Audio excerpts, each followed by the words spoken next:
Okay, I just wanted to make a quick video showing how to remove the shifter knob off of a Jeep JK. When I looked on YouTube, everybody was making a big deal about it and breaking theirs to get it off. And now that I have mine off, I can see how easy it is. So basically you got these collet fingers on the bottom that are flexible. Okay, see how that flexes a little bit? And those sit here in this groove. So all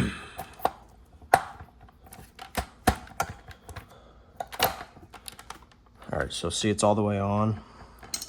Now the trick is this collar is normally on there, right? You take a screwdriver, and I would do it on the front side, so in case you accidentally mar it up, you don't see it. I didn't mar mine up at all.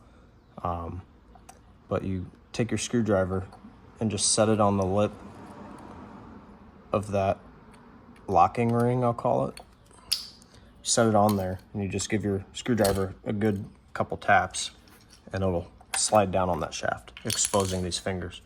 Once you have these fingers exposed, all you got to do is bend a little bit, and I'll try to do this on the camera, but you just pry the finger